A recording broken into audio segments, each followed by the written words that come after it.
Pain of loving you.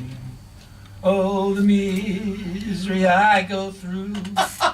Never know. Hands, you on there. What? Oh, really? It's 7 degrees. A few showers clearing. At number 12, Hans Kelder's here. Talk to the Hans. And he was singing away to himself, and I decided to put you to bed. You've just been singing all of Hobart, Hans. Have I really? Yeah. Yeah, that was a Dolly Parton, Linda Ronstadt song. Oh, the pain of loving you. You know, when Scott goes to America, Hans, he's planning to go to a place called Dollywood. Dollywood. It's a theme park. Is that a fact? It's in the Smoky Mountains near Nashville, and it's called Dollywood. Huh? Yeah. What do you reckon? Great. Pretty cool, mate. Talk to the Hands. Welcome to Ultra Club this morning. Yeah, the reason I was singing that song is because I'm talking about breakups, you know, the sad part of relationships. Okay. Yeah, so what often happens in breakups is that the women, the wife or the partner will go through a grieving period before she decides that it's over. And what happens is that just before people break up, they sort of become a little bit distant, and they've actually given up talking about the issues because they've more or less made up their mind it's over. Yeah. But they don't leave straight away. They more or less stay for sometimes 6 to 3 months. They just hang in there. And while they're hanging in there, they're making plans to leave. And what happens sometimes in these situations is that the woman leaves and the guy goes, he's in shock. He's surprised that... What just happened? You've come across that, have you? Well, I guess I've seen friends go through that stuff. Okay, yeah. That's the reason why I talk about it, not only for people who are going through that process, but if you've got a friend, how can you help? Because it's pretty tough on people when they go through a breakup. Yeah, wow. Yeah, and guys do the same thing. They more or less disengage from the relationship, so they're not trying anymore. They're withdrawing affection. They're not, they're aloof. And often you'll say, "What's up?" or "What's wrong?" and they'll say, "No, nothing." But really, there's a lot wrong.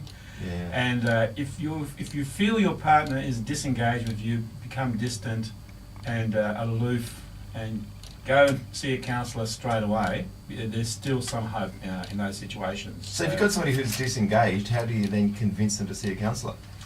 You make it pretty urgent that you want the relationship to work out, or you feel there's something wrong, and you really want it still to work.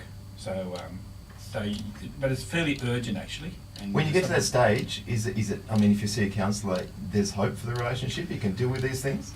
It's interesting because I often do a scaling question. So I'll say to one partner, 1 to 10, 10 you're out, 10 you stay, and 0 you want out. And if they go, look, I'm about 1 and 2, and the other one goes, look, I'm at 8, 9, I want to stay, but the other one is at 2, they're nearly out the door. Then what you do is you work on the person who's saying 8, because they've still got a lot of energy for the relationship. And they'll often make the changes to try and woo the one who's at 2, or try and sort things out. Yeah. But there is still hope. It's when it's 0 or when they're out the door, that's often when it becomes very hard. They're just cut off then, aren't they? Yeah. There's no coming back. Wow. Sometimes they can come back because the person who leaves, and the person really, really tries hard, and they can actually sometimes rebuild the relationship. Yeah. But it's fairly hard work, but it can happen. Now, this is, hopefully I'm not oversharing here, but I've been married for almost 18 years now, and I've noticed in my own relationship, there are periods where you go through tough times, and then there are lots of periods where you go through really happy times. True, that's normal. If you get to those tough times and you go, you know what, I'm out of here, then you're not giving yourself a chance to get back to those happy times. It kind of seems to go around in cycles. If you kind of get out first time it gets tough, you're kind of missing all that, aren't you? That's very true, actually. And most people go through periods where they think, oh, I don't know why I'm in this relationship. It's just too hard. So that's a normal thing that people would go through. So about 100% of the population at some point. But if it's a long period, but if the person disengaged is not willing to talk about the issues anymore, and they're more or less have given up, that's when the alarm bells really need to ring. Yeah. And you need to really do something about it. Right. So if they're feeling that way now, they really should contact a counsellor and get some help. Yeah. Now, the other thing I want to say is that when people do break up, there's a lot of emotions that go through a person, particularly the person who's been left behind. So the person who, but it's difficult for both people, but often the person who's been left, so that they're at the other end of the other person leaving. There's all kinds of emotions that go through a person. And so what happens is that in your head, you're feeling angry because they've left, you're feeling sad that they've left. Part of you hates the fact that they've left you. But also there's a part of you that still loves the person. There's a part of you that goes, I don't care. There's a part of you that really wants to try and rebuild the relationship.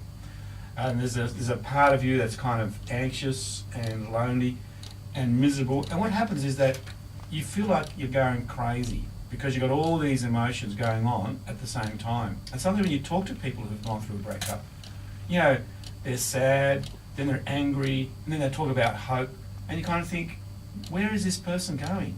But really, you've got all these different emotions going through your head, and sometimes people feel like they're going crazy because, you know, they just can't sort out. It's just your head's like a mosh pit, actually. Yeah. And so what I say to people who've got that is try and feel one emotion at the time. So allow yourself to feel angry, allow yourself to feel sad, allow yourself to feel still in love with this person because, you know, it's hard to switch off love like that.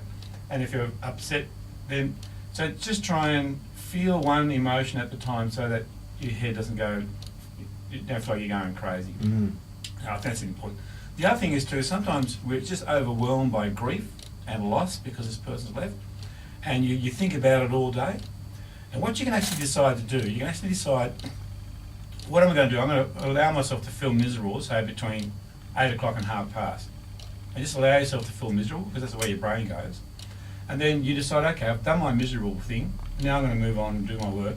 And then when the thought comes into your mind about being miserable, you're actually going to say to yourself, now I've done my misery thing between 8 and past. So what you do, you try and control the feelings rather than it sort of overwhelming you, because if you think about it all day, it affects your work, it affects other relationships. Yep.